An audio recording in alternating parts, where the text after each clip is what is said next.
A moment. This meeting is being recorded. Okay. Now, Marif, start, please. We have read and heard some of the Megillah Lieder, which Itzhak Manger wrote in 1938. Manger lets us know in many ways that his tragicomic story takes place in modern Poland, not ancient Persia. And when King Ahasuerus decides to take Haman's advice to kill the Jews, he uses the word zidis, the Polish term of insult. He tells of the harsh decrees that have been issued, one of which results in the expulsion of thousands of Jewish shopkeepers from the marketplaces. This referred to actual decrees in various towns that made it nearly impossible for them to make a living. Go on. When Poland became a nation again after World War I, only 2/3 of its people were ethnic Poles. The regime of Marshal Pilsudski was relatively liberal and tolerant of minorities, but a party called National Democracy opposed his vision of a democratic, pluralistic Poland. Its members, called Index, supported civil and cultural rights only for ethnic Poles. They were blatantly anti-Semitic. Some of them openly admired Italian fascism and then Hitler on the radio and in their newspapers. They organized boycotts of Jewish stores, agitated for restrictions on Jews in universities and the professions, and called on Jews to leave Poland. In the first Polish election in 1922, Gabriel Narutowicz became president with the backing of the minorities bloc. 5 days later, an Endick assassinated him for his sympathy for the Jews. Okay, thank you, Marif. Anne Frank, can you continue? Yes. Pogroms broke out after Pilsudski's death in 1935. In one Pritzker in 1936 and another in Brisk in 1937, inspired Morka Gerbtig, the author of Reisler, to publish Unsere Städte brennt in 1938. The same year as the Megillah Lieder, it is a call for armed resistance, a prophetic warning, and this call was heard in many towns in Poland. The song continued to be even more influential under the Nazi occupation. Gebertig was murdered by the Germans in 1942 in Krakow. His wife and child died in Belzec. Thank you. I think that Michael made a mistake. This is the photo that you see. That's a picture of Manger. Okay. It's not a picture of Gebertig. Right. Okay, go on, Anne. Nechama Lifshitz was born in Konovno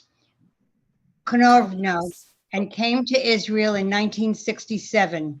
She sang in Yiddish and in the USSR, then in Hebrew in Israel. She graduated from the Music Academy of Lithuania and was a soloist with the Kaunas Opera. Okay, thank you. Okay, let's listen to it, okay?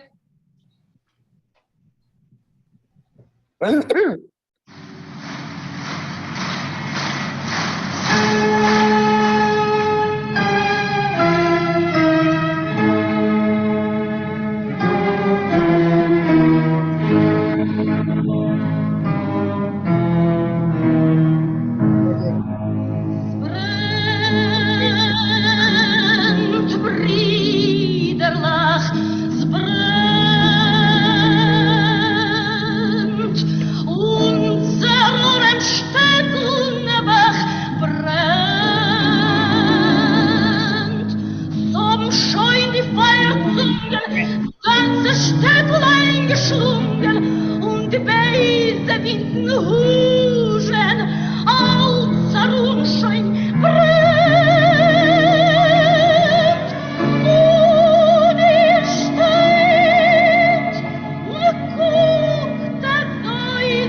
sich teuer, nimmt die Kehle, löscht das Feuer, löscht mit eurem Blut, beweist, dass ihr das könnt.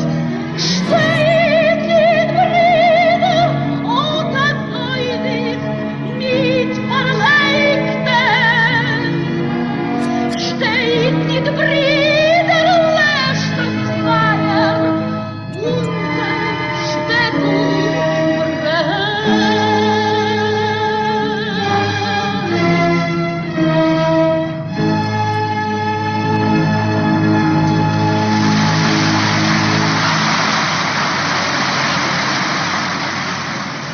The hair on the top of my head stands up when she sings with such feeling.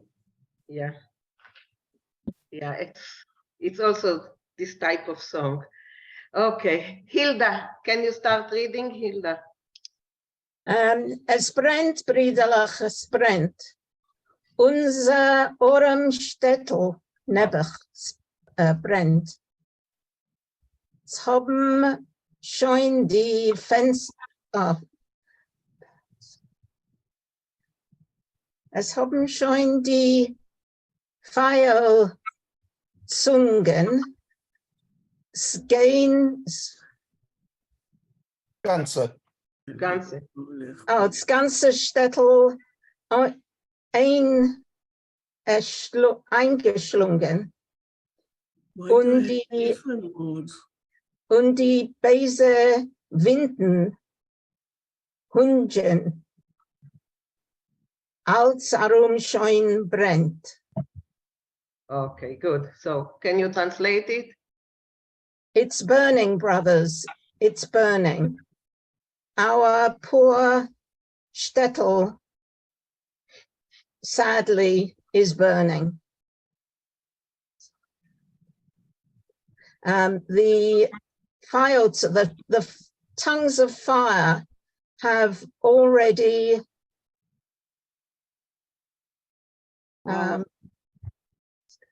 Swallowed.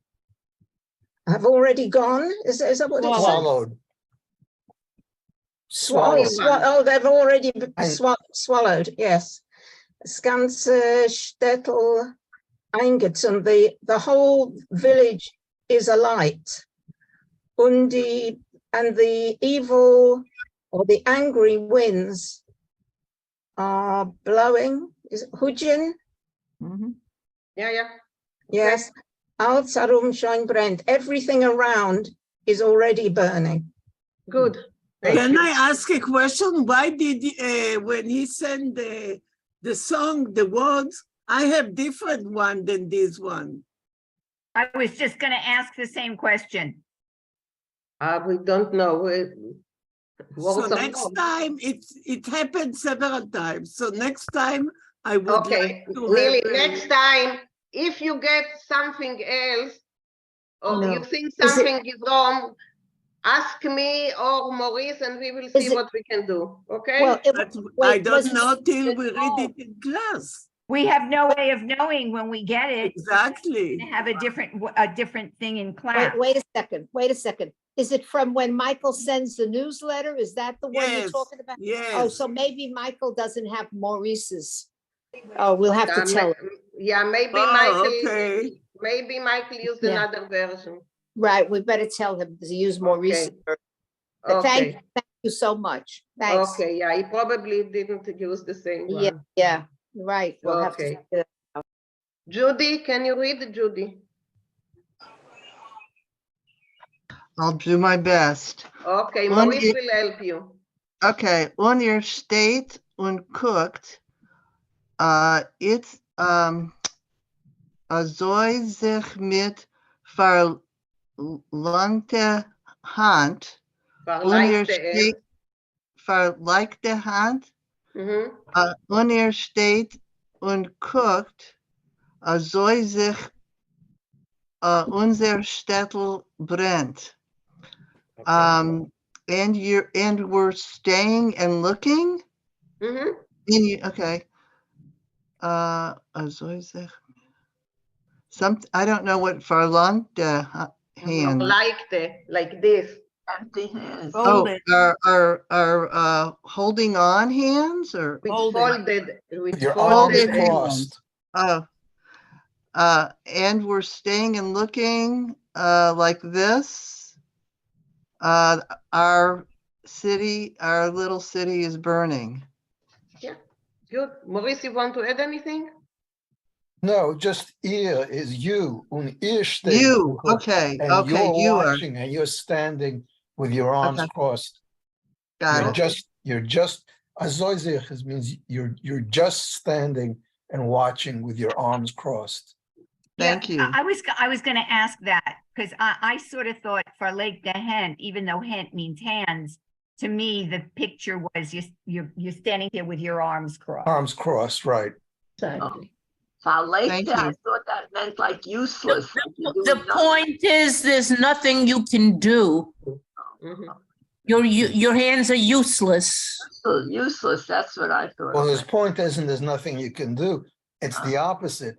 His Yeah. point is you're standing there doing nothing. Doing But nothing. you're doing nothing. At that moment, you're doing nothing. Got it. Okay, Bob, can you start? Can you continue, please? Ze brennt. Broederlijk. Ze brennt. Es kan halila. Lila. Hele. Yeah, like kommen. Oops.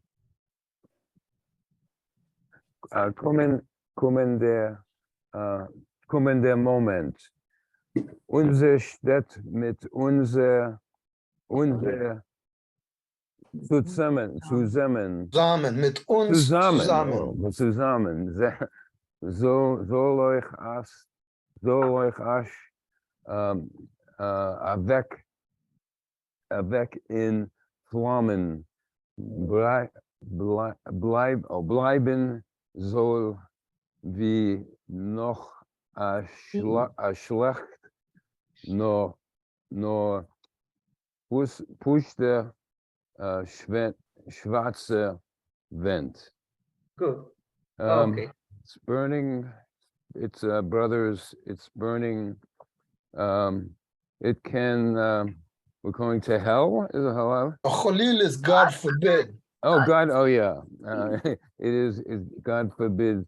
It's coming any moment.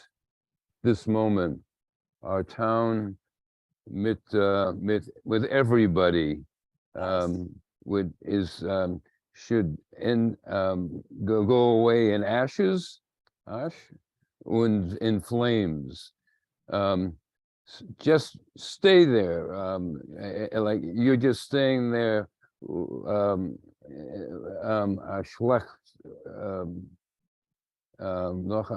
badly, while our town goes dark. Black. No, Puts- just a moment. and push The last two ones Maurice will translate because it's something else, okay? posta.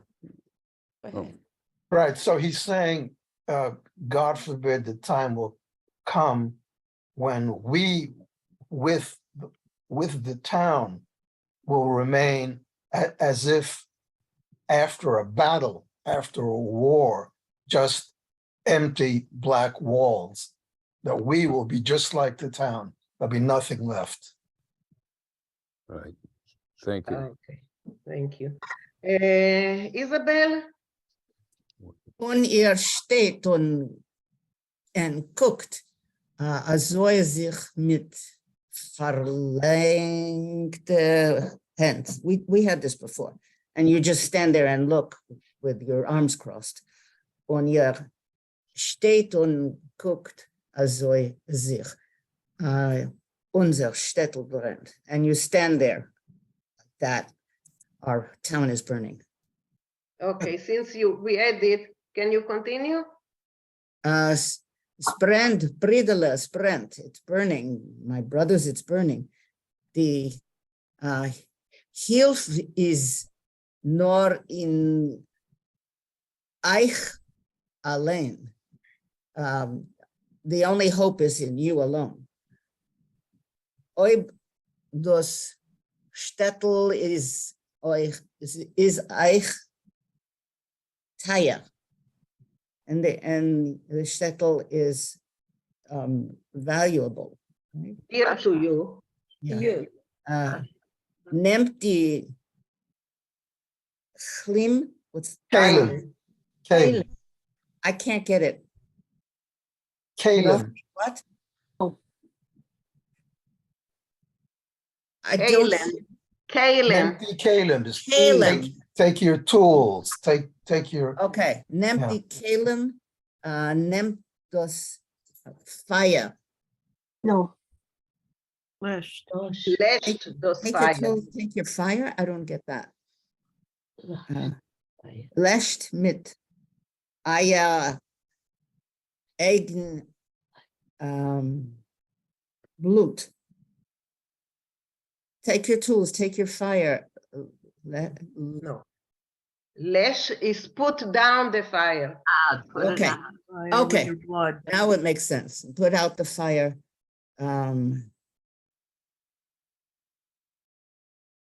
Your own blood. Let it, your own blood. I don't get that. Put it out. Put the fire Put it out with your own blood. own blood. In Okay. other words, not with water. Put the fire out with, if you have to, with your own blood.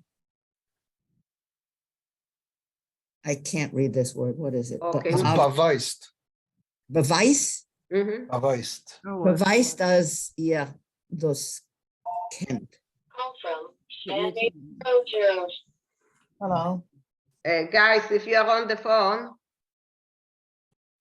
Okay. I can't translate the last line. Okay, Maurice. But Sure, also, so- Maurice, if you can do it from the whole thing, so it will have, a continuation. Okay, so Splend Bridele, Splend, it's burning, brothers, it's burning. The Hilf is no in Eich allein. Help will only come from you. Oib des Shtetl is Eich Taya.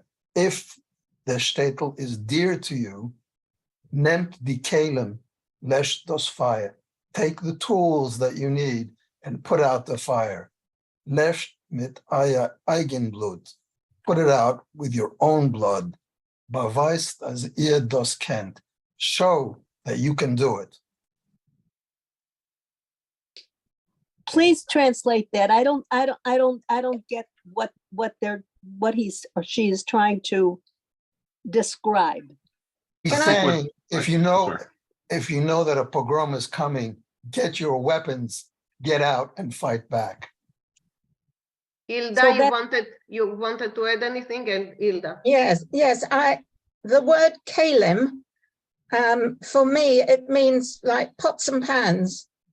Take your pots and pans that you've got Right, it around. means pots and pans. It also means musical instruments. You know, Okay. klezmer, Like klezmer. it's right.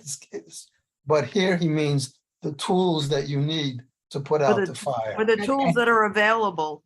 Okay, Right. thank you. Mariv, I saw that you raised your hand.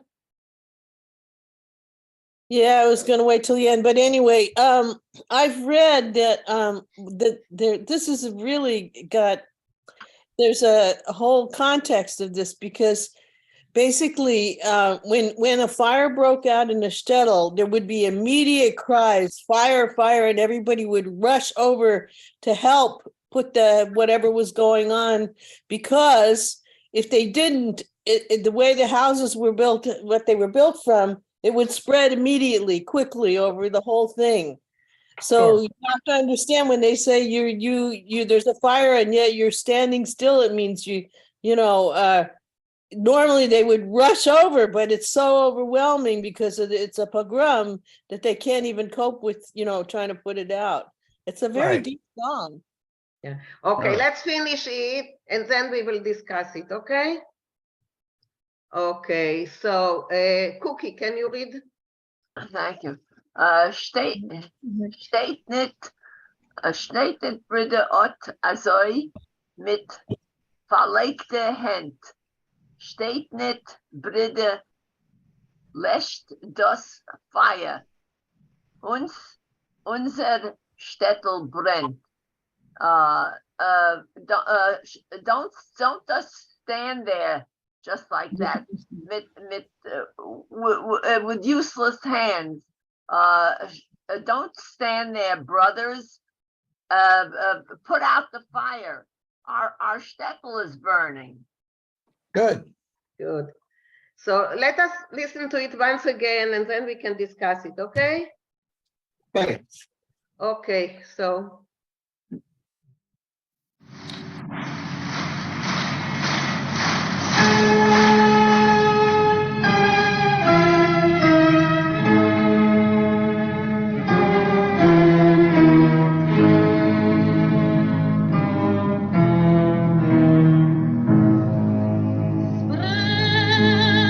Brennt, Briederlach, es brennt.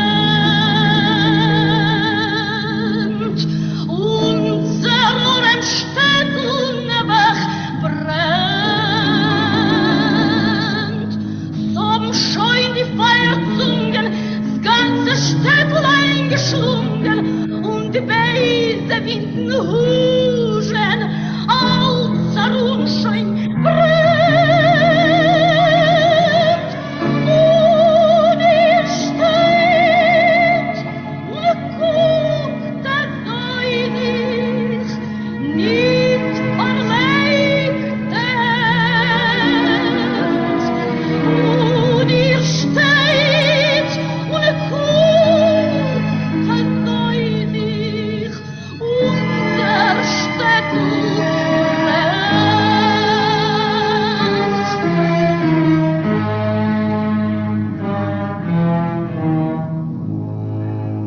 es brennt, Briederlach, es brennt. Es kommt Cholile kommen der Moment. Unser Stadt mit uns zusammen soll Räucher weg in Flammen. Bleiben soll wie noch eine Schlacht, nur pusten ist der Wind. Und ihr steht und guckt das Neulich, nicht verlegt es. Und ihr steht und guckt das Neulich, unser Städtel brennt. Es brennt, Briederlach, es brennt. Die Hilfe ist nur in euch allein gewähnt. Ob das Städtel ist echt teuer, nehmt die Kehle und löscht das Feuer, löscht mit eurem Blut, beweist, dass ihr das könnt. Steht nicht Brüder, und das Neulich nicht verlegt es. Steht nicht Brüder, löscht das Feuer, unser Städtel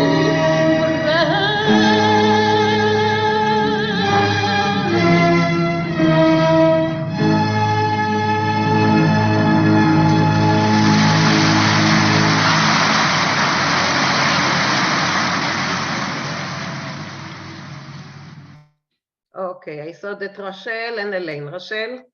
To me, this was always allegorical about the Holocaust.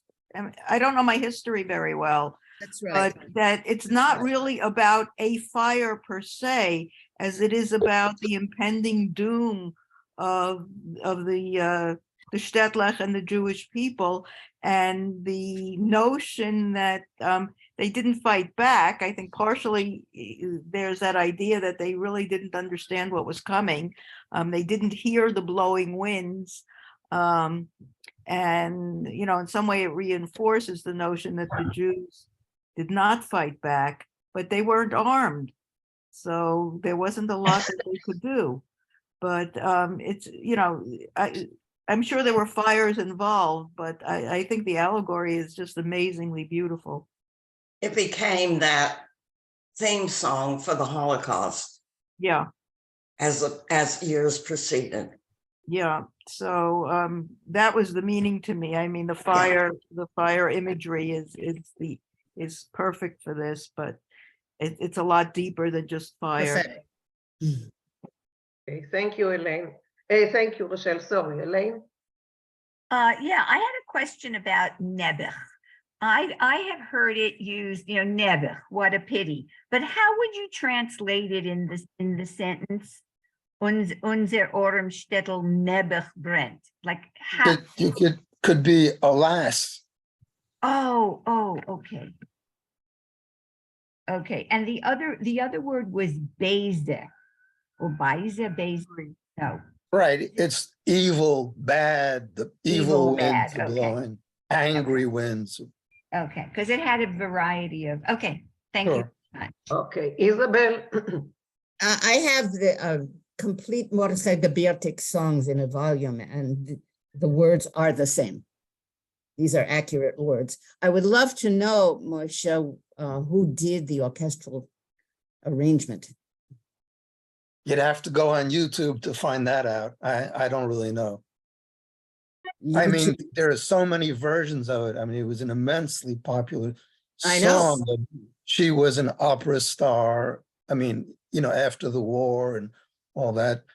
You Yeah. could probably find that out if you just look Okay. up Nechama Lifshitz, I guess. Moshe Pippik did the arrangements. I don't think so. I don't think so. I don't think so. I think that the word. Okay, Rachel. In the beginning of this, I believe I hear a train. And in the end of it, I hear the wind blowing in the arrangement. I'm not very musical, but that's what I picked up. It could be, although I read some commentary that said that when it was first played, it was played with just sounds of, I don't know if it was percussion or that were meant to echo what the bells sounded like when the fires broke out. I don't know if that's accurate or not. Okay. Okay, Barbara. Yeah, I'm just going to echo actually what Maurice said. I'm reading in Wikipedia and it says in a number of recollections, it's that the opening melody is the sound of the fire engine sirens in Krakow at the time. That's Could what- be. Maybe. Okay, Bob. Yeah, I see Isabel has joined us, and I'm sure she did some research into the origin and the times of that creation. I don't want to put you on the spot, but do you have any comments? No, 'Cause it's just a song it that's was beautiful. prophetic of the Holocaust. I use the theme in the trio, which was sent around to you all. Okay, and Beverly, the singer is Nechama Lifshitz. So where was this being sung? It sounded like in an opera hall, or we don't know. Well, this version was made after the war. This version with Nechama Lifshitz is probably from the 60s or the 70s. I don't remember where. Wow. But in Gebirtig's time, it was sung all over Poland. Everywhere there was a Jewish community, someone sang this song. And in fact, in a number of cases, it's documented that the Polish authorities shut them down because they didn't want people singing this kind of inflammatory song, which reflected bad on Poland. Yeah, Maurice, even today, there's no recital you can go to of Yiddish songs, especially relating to either Kristallnacht or the Holocaust, which this song is not included. Yeah. It's just the go-to song, so to speak, of that period. Right. Yeah. It was Okay. written in 1938. Yes, Right. before. We Yeah. used to sing this in the Arbiterring at the meetings when Mhm. they spoke about what they were hearing from Europe and during the Holocaust. Sure. The song was written just as a melody, but it became one of the songs of the resistance, so An to anthem. speak, as time Right. went by. Right. Susan.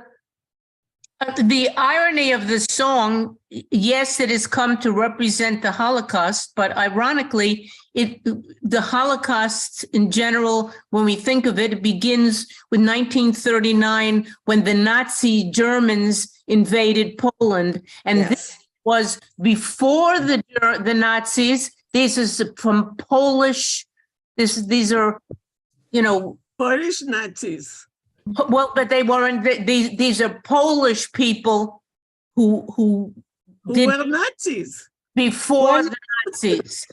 This is call it as you want. This existed before the Germans, of course, or anti-Semitic, the Poles themselves. Yes. Okay. Thank you, Rochale. I must say something. Just a moment, Neely. Rochale, then you will say something, okay? Thank you. I just want to say, actually, with fondness, that thank goodness, Baruch Hashem, that we don't recognize the word the anti-Semitic Poles used against Jews, because she read it as Zids, but the correct way to pronounce it is Zhid.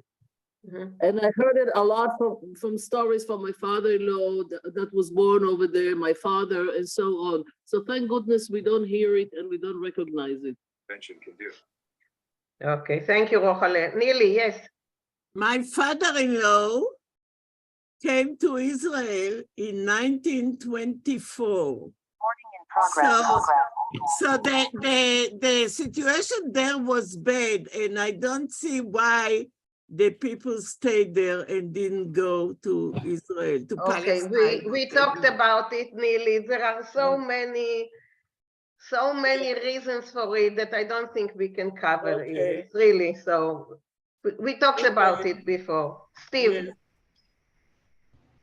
Steve, you're muted. Just echoing what Rochelle said before, I think, and maybe an answer to what Neely is talking about, is this is a very radical song, because the history of Jewish response to anti-Semitism all throughout Europe has been abidance.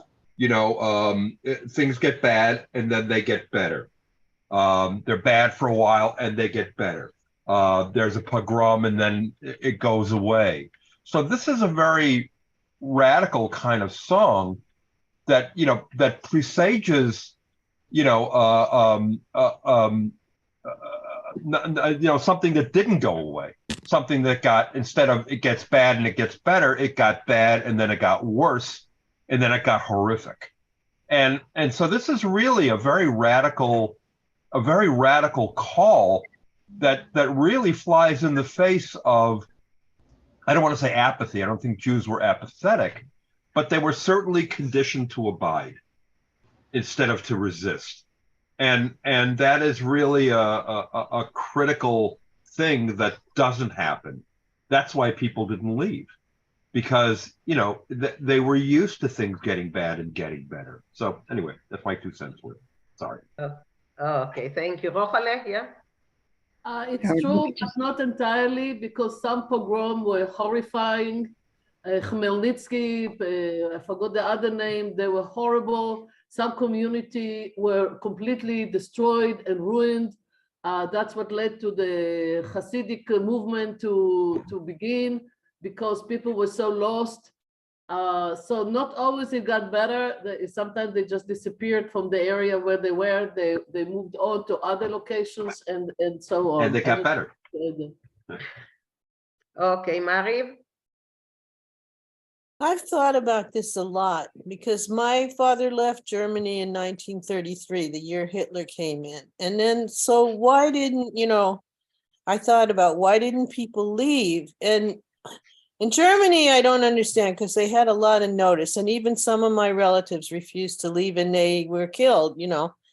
They got almost all the family out, except those who decided not to leave. But in Eastern Europe, of course, there were pogroms and stuff before Hitler came, but Hitler, they only had like 2 weeks notice or something, nobody knew Hitler was going to invade those places. And all of a sudden they were there. They didn't really have time to prepare. Seems to me, but there's always so much to this story. I don't know if that's the full, but Well, also the hope was when Pilsudski.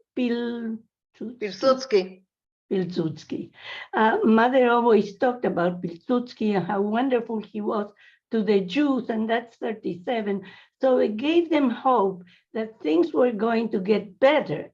And then they had a president that was very good, lasted a few days, was killed.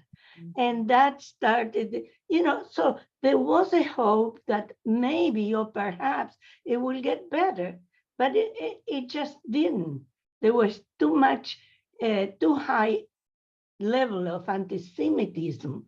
And the nationalistic Pollack just wanted the Jews to leave. They didn't want the Jews. Too much competition. So, Yeah, too much hate. Yeah. Yes. Rochelle? Yeah, also there's the economic things. I mean, my parents couldn't have left. They didn't have money for tickets, for getting visas, for getting passports, for all of these other things pre-war, certainly. And probably the only reason they were able to manage, getting here was they were sponsored by relatives that were here, and organizations like HIAS and the Joint made it possible for people without money to leave after the Holocaust, but they weren't operational before the Holocaust to get people out. As a matter of fact, America blocked just about everyone who didn't have money, or, they were horrible. I mean, if you read the real history of how the United States participated and blocked all of this. Also, there were quotas. There were Quotas. I mean, they were just, there was just horrible. Like stuff the going on. English. Yeah. It was Okay, like the Anne and then Steve. Anne? Yes, it seems to me from what I know about my family who did not leave, that families were very split because a lot of the young men had already been drafted into the Polish army. oh, And the other people didn't want to go without them. It was a push-pull kind of thing. Maybe it wouldn't be so bad. My father was one of the last ones to leave in 1937, and he had a very hard time getting out. And it was only because his mother urged him, he had an opportunity to come to this country.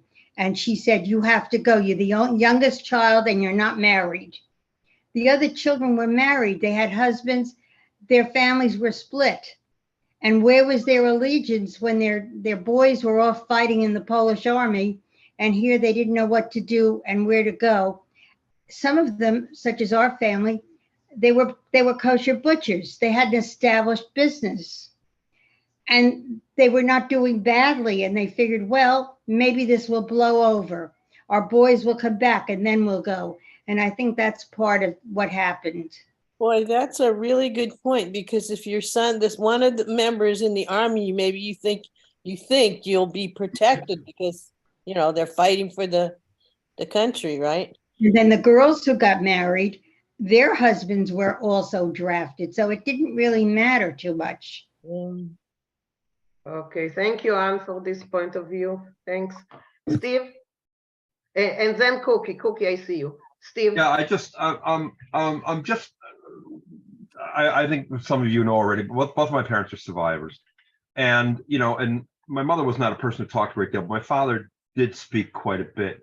And one of the perspectives that he gave to me, and something I think that we're missing in this conversation, is the concept of understanding what is going on.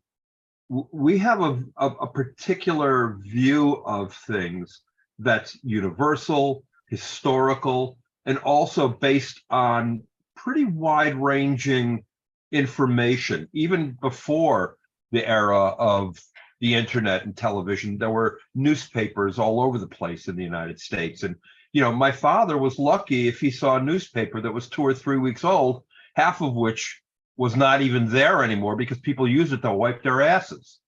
And so there was this is one of the most poignant things to me, is my father heard from somebody about Auschwitz. He heard what was going on. and he refused to believe it. It seemed so outside of the understanding of humanity.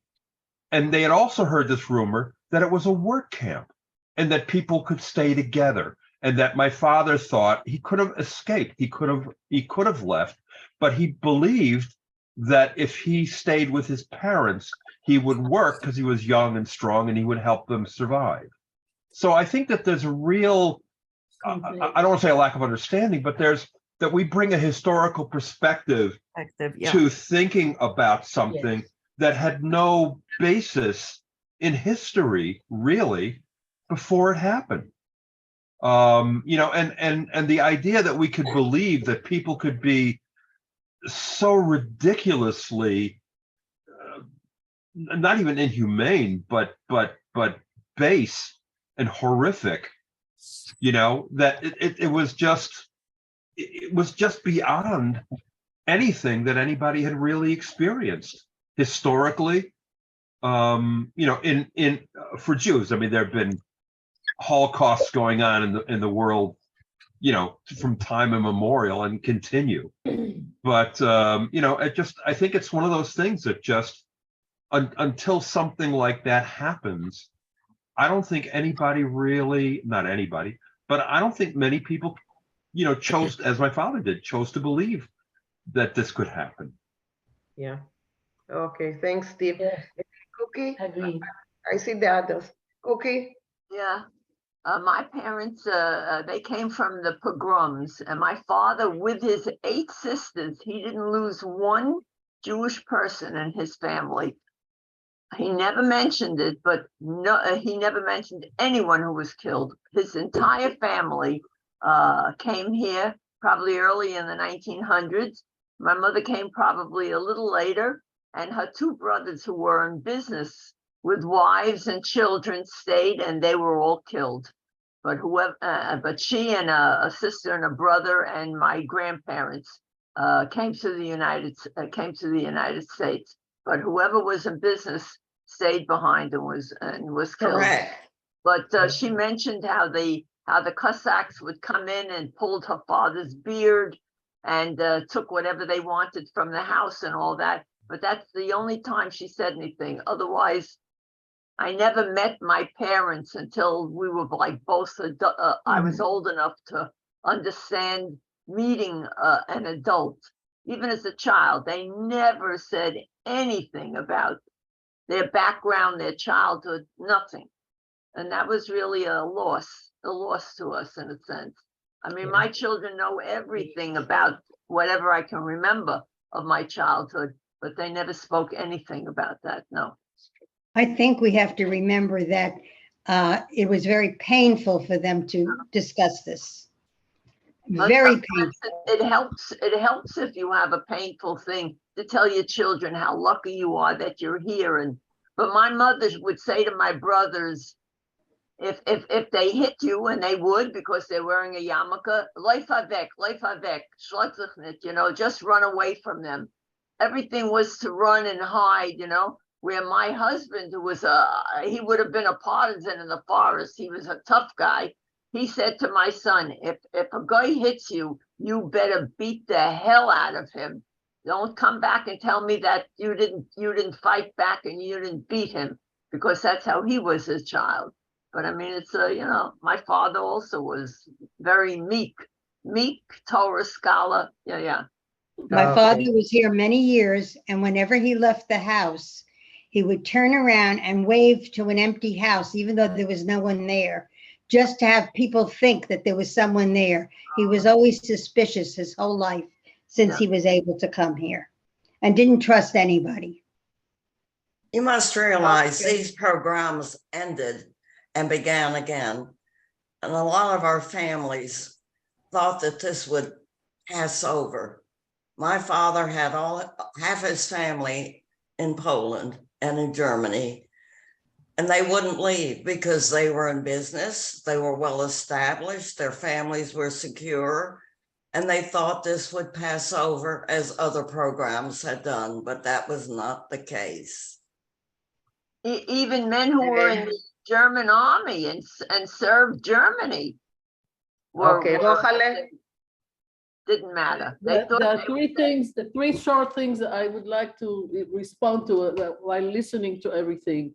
I think, first of all, we have to be very careful in the tone, how we ask the question, why didn't they leave? Because I remember as a child, being a child of Holocaust survivor in Israel, that was a very cynical, criticizing question, like almost like a derogatory question, judging you, like you were no good, you went like sheep to the slaughter. And that was also typical, by the way, from what I heard in America. So I think today we should know better and be careful with the tone, how we ask and how we try to understand it, because I think I heard it in the beginning. And I think that what I agree with Stephen, I think it was very hard to know what's going on. And not only news did not move as fast, the Nazis had a plan. They knew what they were doing. The rest of the world, including the Jews, had to discover what the hell is their plan. We didn't know, people didn't know, but they knew they had a plan, and they saw the world the way they planned it. Not only to Jewish people, to others as well. So I think that's another reason to be very careful, because if a conman comes to you and tries to con you, he has a plan. You have yet to discover it. Sometimes you win him, sometimes you don't. Sometimes you believe, yeah, he's lying to me. But most people, they don't realize it. Even before they died, they told them that going to the shower, you know, and they played music to them. It were horrible things that happened only to deceive them, even to the last minute. When they kind of understood they're going to die, they still did it. So we need to put it into the picture. The other thing I was going to say is, in the old days, the expression that I heard that the way to deal when you are harassed like that in a pogrom or whatever is, it was sometimes difficult to decide how to be like a cedar tree. So you stand strong, but then you're being chopped up. It's easier to fall down because you're cedar, or to be a willow that bends down and blow with the wind, and then everything goes away, the storm goes away, and you don't fall down. So it can be tricky. I was thinking, the reason why I say that, my grandfather on my mother's side should have known better. He was in America for 5 years.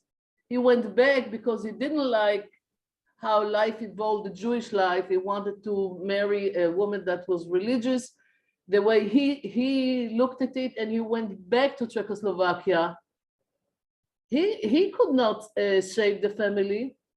Nobody survived the way he would want. Like my mother and her sister survived by pure luck, not because he knew better.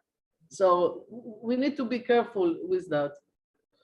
Okay, thanks, Rochale. Judy, and then Barbara, and maybe then we will stop.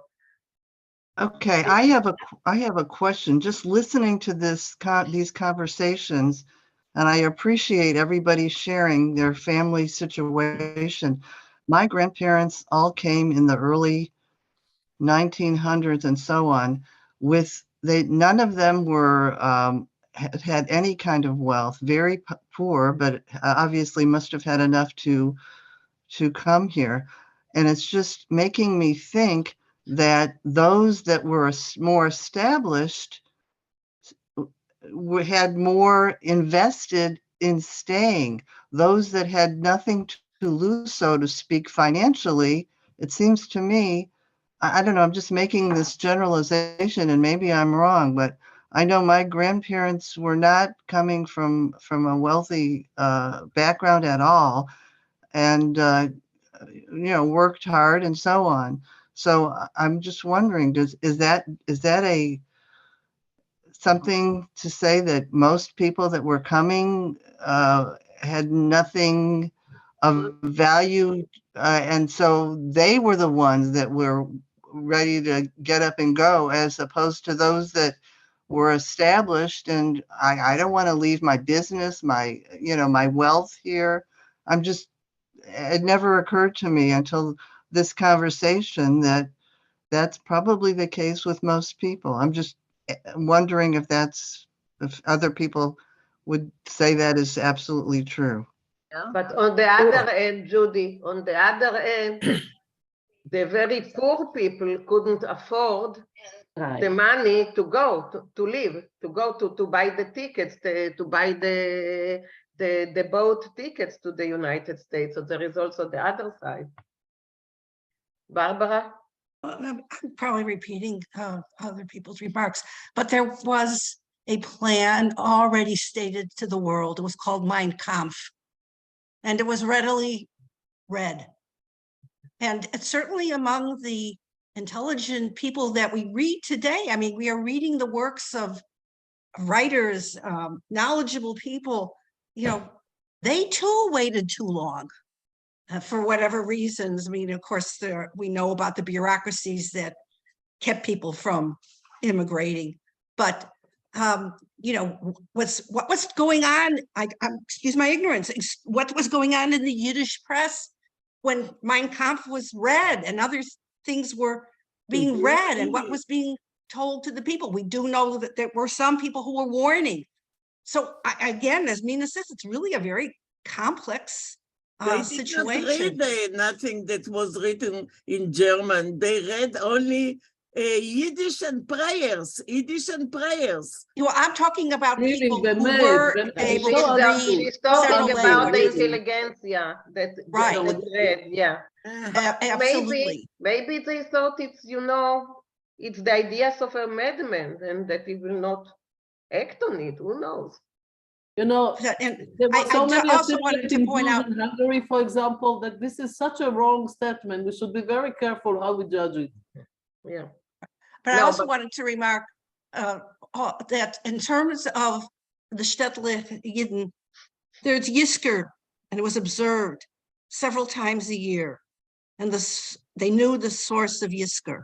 And those were the massacres that had been going on for centuries in Europe. That is the source of the Yisker service. It's not observed among the Sephardim, maybe one time during the year, but during the pilgrimage holidays, it is observed Yisker for the reasons of, because of massacres that occurred through the centuries. So this was not something that was so surprising. But again, there are lots of details that are difficult to assimilate, to digest. I see that people are really feeling very deeply about this. So I think we will finish the class. We will continue now. We will not read today. We will just continue to discuss it, okay? Because I see that I have so many hands here. Luisa. Thank you. I think it's very difficult to generalize, as it was said before. My mother was 16 years old when the war began. She was in the gymnasium in Lvov, and two uncles who were with no family had left in 1933 for Argentina, probably because immigration to the United States was closed.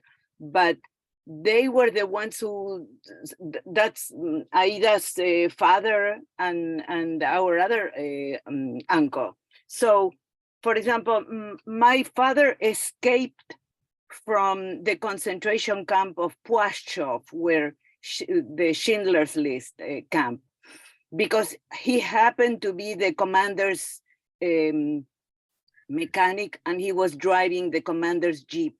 And so when he heard that they were planning on liquidating the camp, and one day he told a friend of his, and he told him, I'm going to run away. And he escaped with a machine gun with his friend, who later ended up in Canada. And my father and my mother wanted to come to the States after the war. They could not make it. And he escaped because he happened to be the commander's driver. And then he went with the partisans. He fought with the partisans. The Hungarians lowered his pants to see if he was circumcised. He was denounced, and he escaped for the second time, jumping off of a train that was going to Auschwitz. So it's very difficult probably, it must have been very difficult for everybody to react because the Germans had a plan and the Jews had to adjust to the plan, and not all the families were equally able to adjust to all that plan. And my mother was told by her father, leave, because he felt like he could not save himself. And his wife was already murdered, and another daughter was already murdered in the ghetto. So it's very difficult for us to put ourselves in their shoes. Yeah. Yes, you're right. You're right. Okay, Cookie, I see you, but there were other people before you, so I will call on you. Mariv? Yeah, this story, I mean, you really can't generalize like people have been trying to generalize. I mean, first of all, in Germany, after Napoleon came and the new rules were put in to allow Jews to start to move into the middle class, there was an entire generation, my father's and my grandfather's generation, where, you know, they were able to move out of the little towns and move into cities. They were able to join professions. My father was going to university. I mean, they felt like we feel right now in the United States, that they were normal. My father said he just felt like a German. You know, he never imagined he would ever have to leave. So I learned later, nobody talked about it, but now that I'm reading a lot of history, I mean, Jews had been kicked out of many cities.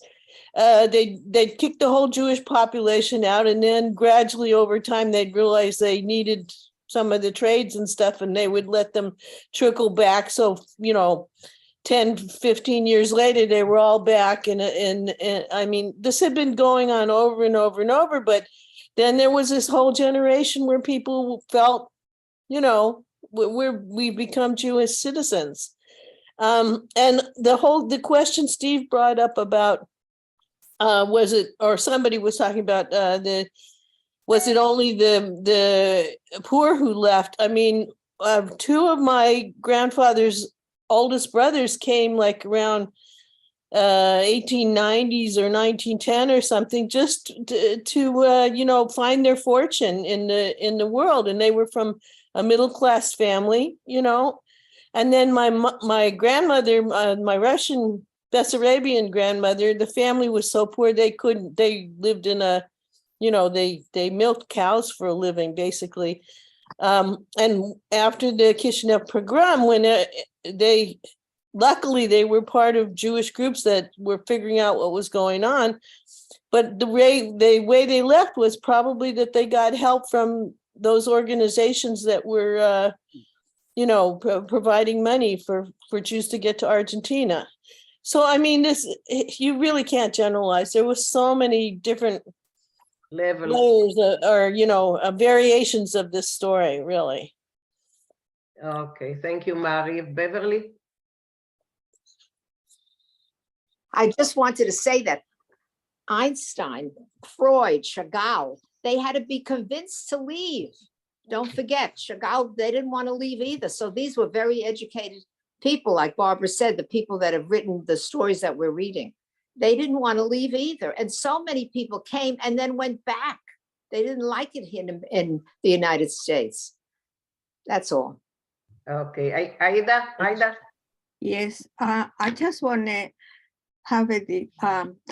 What happened is that many of the people who emigrated was in the early 1900s, mostly young people. The people who stayed behind were the parents. They had businesses that were established. So why we always ask, why didn't they leave? Their children, their offspring left, number one, mostly. The poor couldn't because they couldn't afford it, or they barely left walking for a long time. But anti-Semitism in Poland, it was way before the Nazis came, and it's a known fact. Even with the song, it's a warning. My father left because he was beaten very badly in Lemberg, in Lvov, and he was left for dead. So he had a brother in Argentina, so he left. but his family didn't leave because they were in good situation. And don't forget, United States did not accept people from Eastern Europe. No country accepted people from Eastern Europe in those days. Argentina was one, so that's why so many Jews went to Argentina, and that's why Argentina, for my father, was the best country, better than United States. Always he said that. And that's why the Jewish population in Argentina was so large in those days because of immigration. So people that stayed is either because they were poor, they were older people, and it's very hard for older people to start in a new country. If you look, everybody's talking about their grandparents or parents that came when they were young. Nobody says, my grandfather came when he was 70 or 60. So that's my point. I think it's because of age that has something to do with immigration. Thank you. Cookie, I didn't forget you. Listening to this, I have such a fear that it could happen here in the United States. If it could happen in Germany after Jews were lawyers and doctors, so many years, 600 years living there, and were in professions and all that. And we have, I'm here in Florida, and we have this crazy governor who's now practically turning off everything, taking away women's rights and everything. And we have the extreme right that wants to kill the Jews here.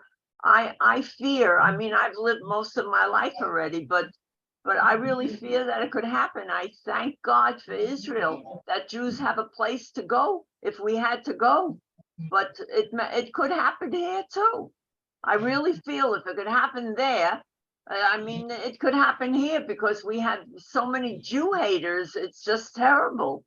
I mean, I'm getting you're afraid of wear your Jewish star out here. And Florida is considered just about the worst, even to bring up the children. They don't want to talk about anything the United States did bad before, like slavery or the Holocaust. All that is being denied the children in school. They shouldn't know the history how the United States took the land away from the Indians, not to know any history at all. I mean, it's like whitewashing. I don't know. It's a crazy world here today, and Florida is considered the worst state to bring your child up. And now he's putting through a bill. Okay, we are getting into when anybody we are getting into nowadays politics. So, but I'm scared for Jews down here. I really am. Okay. We are talking about the past, not about the present. Well, this man yesterday, I'll just finish with this. He had a book about the Holocaust, and he had a picture in the book talking about how the Jews didn't know. He said it's a very rare picture, that nobody has it or something, and it was a photo, and it showed like most of the village facing the back.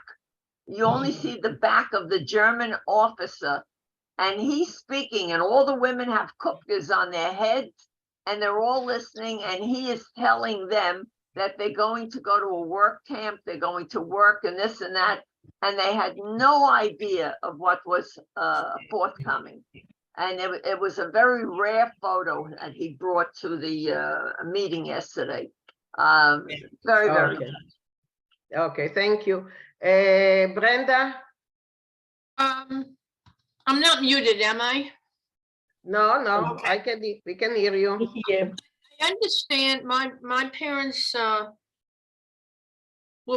left Europe, but it's not that. I think that the important thing for all of us right now is to be activists, to sit back and say, okay, let someone else take care of it. And I think there are a tremendous amount of Jewish groups now who are realizing what is going on, and we all have a vested interest. So all I can tell you is be an activist, do something, join something, so that we can try and make sure that our country stays a democracy. That's all.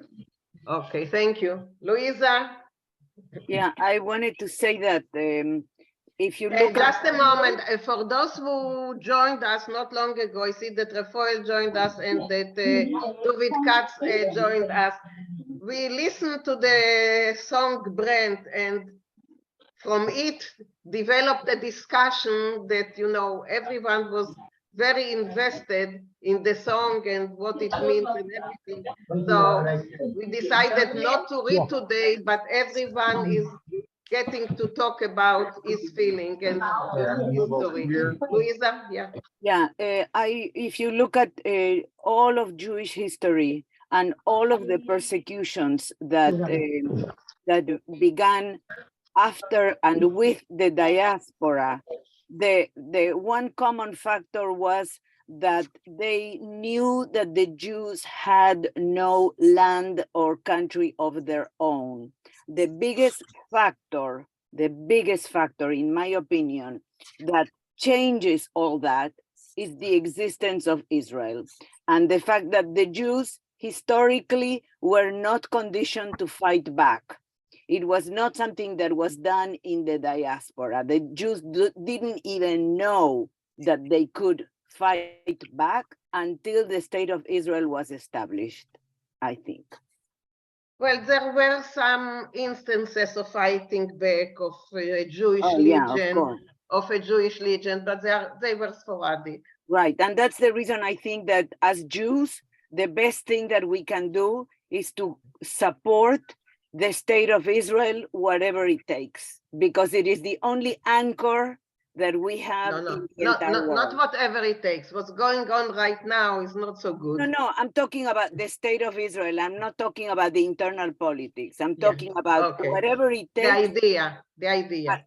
In terms of the Jewish people have to just know that if there is no state of Israel, then I don't know what may happen, because that's exactly what happened before there was. We will always have Uganda. Yeah, Madagascar. Yeah. Okay, West Texas. David Katz. Well, it's a brief remark. You know, I've certainly read many cases that Jewish people did fight back against pogroms. There were tens of thousands of partisans in World War II and even before. So yeah, we weren't. I mean, sometimes I hear that Jewish people, we don't fight, we're passive. No, but no, many people courageously fought. Yeah, well, my father fought in the Red Army, so they fought. Okay, Rochale. Again, I have 4 comments. First of all, I want to remind us that regarding the need to have a state was not welcomed by the Mufti of Jerusalem, Haj Amin al-Husseini, who joined the Nazis, and quite a few footage about that, how he mingled with them and tried to join them. Saddam Hussein from Iraq is what I call wannabe Hitler. They say they found even a library that he wanted to learn how to be like a Hitler. So there's no end to the continued attempts to do just the same. I appreciate what Steve wrote, because Elie Wiesel, regarding what we talked before, he wrote in his book Night that somebody came back from the hell and they thought he's crazy. They did not believe him. So even if there was testimony, not necessarily people could even digest it and perceive it and believe it. It's not simple. And to Cookie, I want to say something that I remember from the time I lived in Chicago. I forgot her last name. Erna was a woman that she was in the Foundation for the Holocaust that became later on a museum in Skokie, Illinois.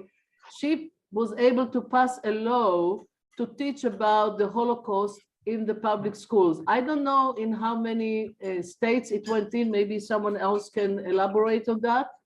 My last thing is a question to Anne Frank. She did not respond to my question.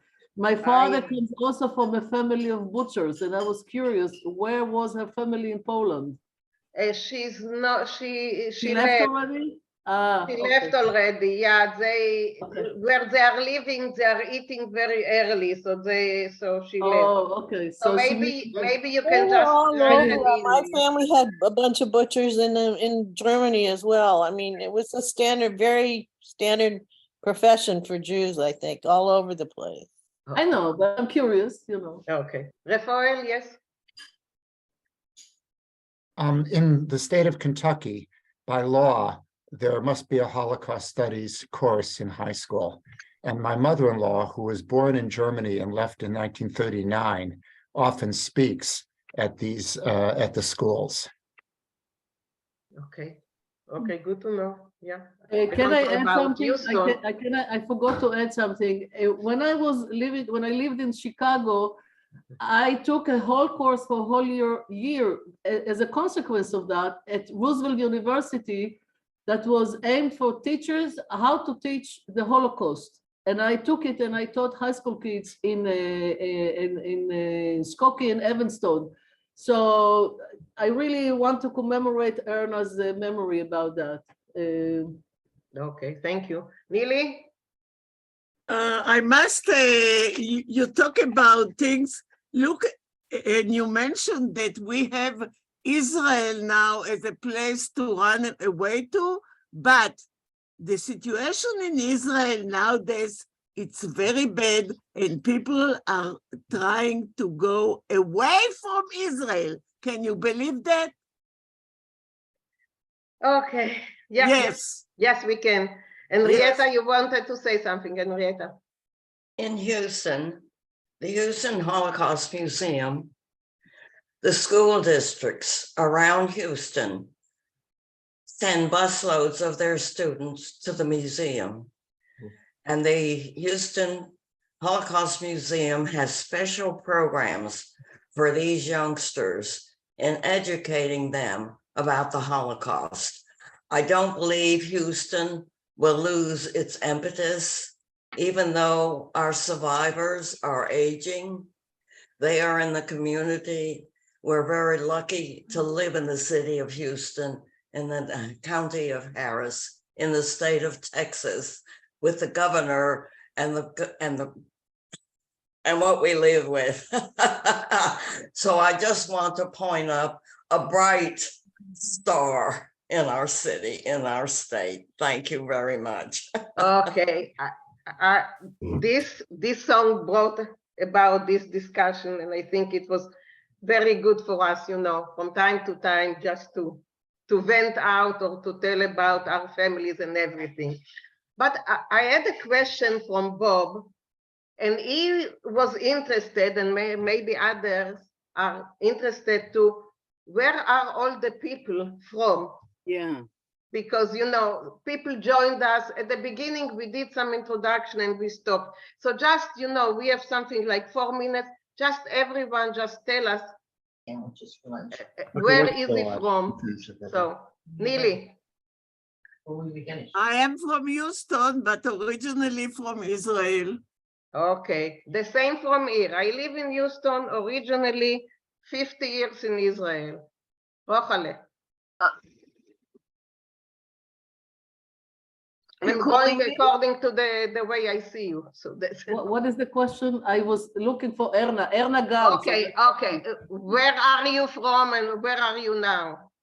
Oh, okay. I am originally from Herzliya in Israel. The only born in Israel after the war. I live now in Rhinebeck in upstate New York. I used to live almost close to 30 years in Cobleskill, New York, in case somebody heard about this name. Okay, thanks. Rafael? I'm from Chicago. I live in Lexington. At the moment, I'm visiting Chicago, so that's why my background is different. Ah, okay, yeah. I noticed that, yeah, it's not the same, yeah. Okay. David Katz? Yeah, also born in Chicago, but I'm in Dallas, Texas. Okay. Brenda? I was born in Queens. Then we lived in Hagerstown, Maryland for many years, and now we are in Florida. Okay, Luisa? I am originally from Argentina. I lived in several countries, but I've lived in Houston for many years now. Aida? I'm like Luisa, born in Argentina, in Buenos Aires, but I came to the United States in 1965. Beverly and Dave? Oh, I live in Connecticut, forgot to We, say. we're both from Brooklyn, but we live in Houston for 50 years. Wow. Mari? I'm a Californian who retired to the Pacific Northwest. Okay, Barbara? Born in Chicago, live in Houston. Judy? Born in Detroit, Michigan, and I got to Houston as fast as I could.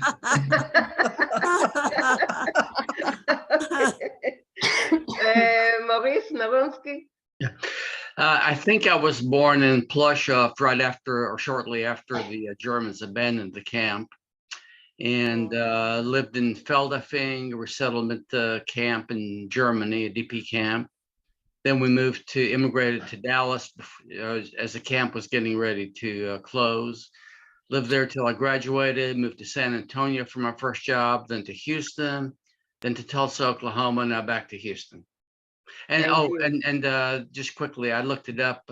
There are 23 states that have mandated Holocaust education. Oh, good. Good. Rochelle? I was born in Augsburg, Germany after the war. My parents were both survivors. We settled in the Bronx when we came to the United States. And then I went to school at Stony Brook on Long Island and settled there as an adult. And now I'm a snowbird back and forth between Florida and Stony Brook. Okay, Steve? You're muted. Yeah, I was born in Buffalo, New York, and I emigrated to Manhattan. And then when my wife tricked me into marrying her, she tricked me into moving to New Jersey at the same time. You're tricked very easily. Very. I'm very gullible, especially around women. Yeah. Bob? Steve, should we feel I'm just, it's really interesting. Not one of us is living where we were born. And just think, up until the past, I don't know, couple of centuries, 99% of humans born on Earth probably never traveled more than 30 or 50 or 100 miles from where Not even in the last couple of centuries. Most people in the world live where they were born. Even if the ground swallows up the town, they rebuild it in the same place. Yeah, it's really and not one of us.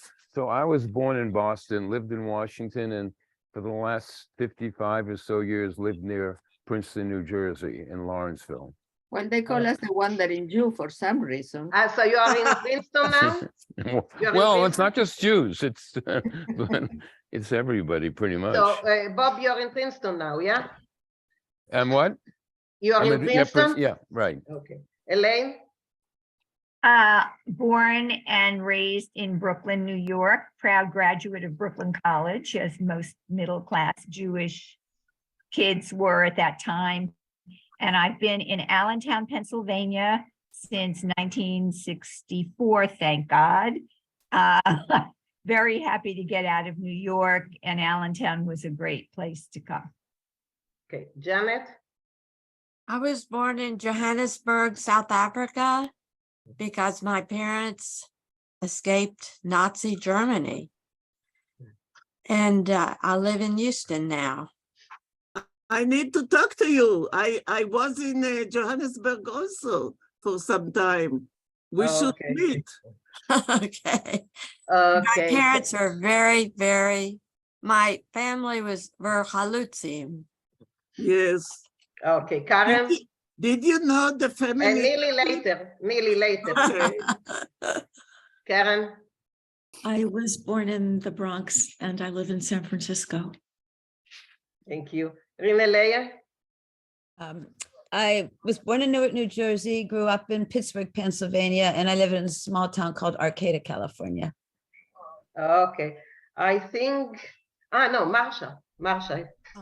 I was born in Norwich, Connecticut, and now I snowbird back and forth. I'm in West Palm Beach, and I'll go back to Brooklyn, New York.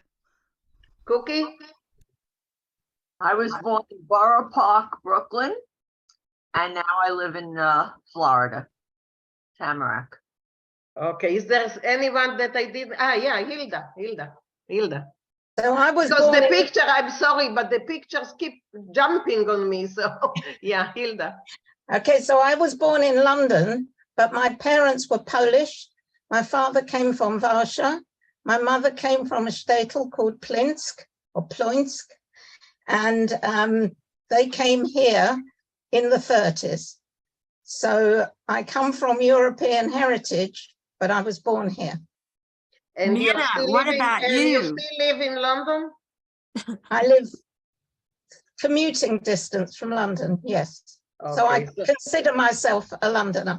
Yeah, so you are the Nina, closest that you are the closest that you have for someone that was born in one place and stayed at one place. Yeah. Nina, what about you? Me, I said I was born in Israel, lived in Petah Tikva, and then half of the world with my husband. She's a wandering Jew. Yeah, well, we are the essential wandering Jews because lived in so many places. And now I live in Houston, and from time to time we keep going to other places for the summer. So, Did yeah. Louisa speak? I didn't hear Louisa. Yeah, Louisa, Louisa said, yeah. I'm from Buenos Aires. My parents were Polish, but I was born when they arrived in Argentina, and I lived in several countries before I came to Houston in 1977. Oh, Okay, so yeah. So that's basically us, you know. Bob, we got to know each other a little bit more because of you. So that was a good suggestion. Yeah. Yeah. Excuse me, did Neely speak? I think Neely didn't say anything. Did she? Yeah, Neely said, yeah, Neely. Neely okay, was the let's have first it. one. I Oh, okay, said then I that I didn't was know. born in Israel and came to America, but in America I moved to in several places. Indiana, 7 before we came. Okay. I think Okay, I'm the guys, only so- Southern Jew. I think I'm the only Southern the only Jew. one, yeah, Henrietta. I think you didn't speak. I was born in New York City, but I'm a Southerner. I grew up in the state of Georgia and the state of Florida, and I married a Texan. And I have lived in Houston for the past 75 years. And my children are Houstonians and Texans. They born here and they live here. And I want to tell you, we're a wonderful international organization. I love the Yiddish Winkel. Wonderful, Henrietta. Well, Henrietta takes the trophy. She lived in one place for 75 years, so she takes the trophy. Great. Okay, I think it has been a very interesting session. has. And okay, next week we are reading. Okay. Really? One person we have not heard from is Maurice, that maybe he can tell us next week. Right. Maurice was born in France. He was born in Paris after the war, moved to the Bronx, then to Indiana, not Indiana, Arizona, then to Arizona, and now in Houston. That's what I know. Thank you. That's And what I about, know about Maurice.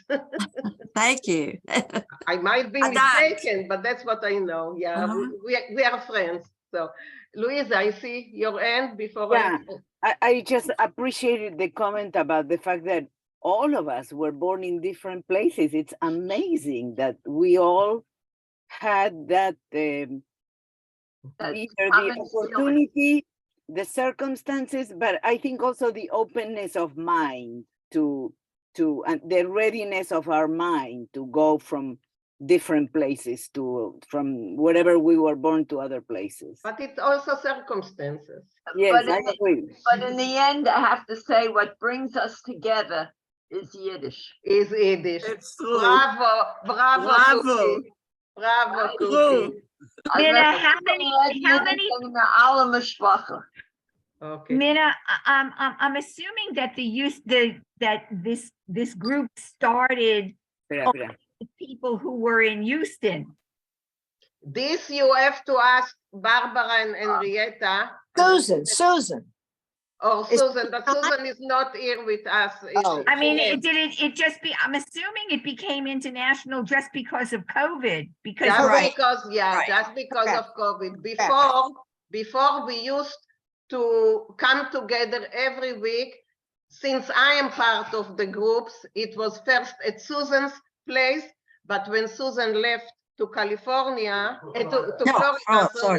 to Florida, we moved to Beverly's and Dave's place. Then came the Magaifa, then came COVID, and we went on Zoom, and then it started to become international. A silver lining. A silver lining, that's and right. Now we can't go back. No, we cannot go back. You're because right. then we would lose all, we would lose all the people. We can't go back. We're not going back. And we don't want to lose anyone. And sometimes Sergio from Buenos Aires is joining us. And we had before people joining us from Geneva and from Israel. People come and go and come and go. Yeah. Some people are still working, not all of them are pensioners like us. Some of them, like David Katz, is still working. So that's why he's joining us late, because he has to work before. So, some of the people aren't on anymore, but I've convinced them and tried to convince them, but they don't like Zoom, so it's their loss. We can't worry about them anymore. Yeah, there are people that have, Zoom issues, I call it, but what can we do? Zoomophobia. Since it's a Yiddish club and we spoke a lot of English today for very good reasons, I just want to say that the Corona became a behaltene Bruche. That's very good. They're good. And how do you say a silver lining, Rochale? A silver lining? A silver lining in Yiddish? Yeah. A silberne Fuden? I don't know. Hoffnung, I don't know. Hoffnung. Ich meine, man sucht eine Hoffnung, ja. Hoffnung von Silber. People are talking together. I couldn't hear. Say it again, please. David. Hoffnung. Efter etwas mit Hoffnung. Hoffnung von Silber. Hoffnung. Etwas. Silver lining. Hoffnung für etwas Gutes. A golden Kate, אפשר? No, golden Kate is Epis Anders. No. Is Epis Anders? Okay. Is Epis Anders. Okay, we will check it out and see. Okay. I like what you said, Rachel. What you said. That's a class. Yeah. I call it a class about Jewish culture. Yeah, I call it a class about Jewish culture. It's not only Yiddish. It's all the things surrounding the Jewish people. So today we talked about, Holocaust and its aftermath and something like this. So it's more about Jewish culture. And connection. It's good that people get to talk. I think it was a wonderful conversation that allows, and it's so difficult to do it through Zoom. And yet I think we did very well having a very nice discussion. I think it was very well done, and it was needed. I agree. I think it was really meaningful. Even if I prefer Yiddish, I say no. Today, that was more important. Yeah. A silver lining is der Strahl Hoffnung. The Strahl of Hoffnung. Okay, the Strahl of Hoffnung. Okay. Good, Karen. Okay, say it again. I couldn't hear it. Say it again. Then what I say to my class is Yiddish is one thing and Yiddishkeit is another thing. Yeah. Okay. Cookie. Cookie, I wanted to ask you a question. Karen is, just a moment, Karen is trying to say it. Der Strahl Hoffnung, the beam of Strahl Hoffnung. Got it, Rochale? No, I couldn't. Maybe someone. Okay, I'll talk louder. Der Strahl Hoffnung. Der Strahl Hoffnung, like a star? Like a ray. Like a ray, okay. Like a ray. Judy? I wanted to ask Cookie a question. You mentioned where you live. Did you know a woman named Ruth Rackison? No. Okay. That's all. Okay.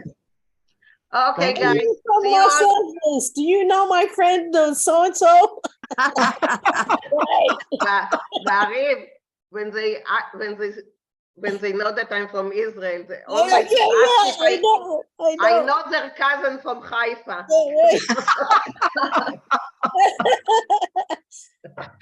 Okay, guys. Lina, אפשר להגיד עוד משהו? כי אנחנו זוג אפס? Das hat nichts zu tun mit Jiddisch, but I say it in Yiddish just to give a bisschen Yiddish time.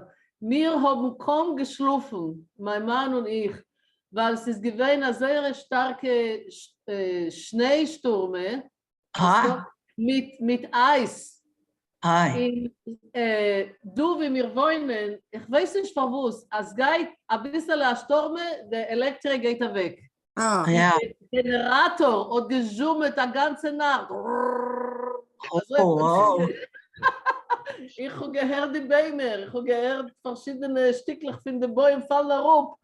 Es ist gewesen eine schreckliche Nacht. So, in mein Mann ist arbeitet von der Heimat, weil der Büro ist zugemacht. So, you know how do you say a storm? Was? Do you know how you say a snowstorm in Yiddish? A bouge. A bouge. A bouge. A bouge. A bouge? A bouge. A bouge. It's probably Slavic, but you know, you say it in Yiddish too. So this is why am I saying it? But this is an andere behaltene Bruche. Here we are isolated, and yet I'm schmoozing. I'm having, you know, even if I'm covered all around me with snow and ice. America guy. Okay, guys, I'll see you all next time. Schönen Dank. Thank you. Gute Woche, gute Woche. Gute Woche.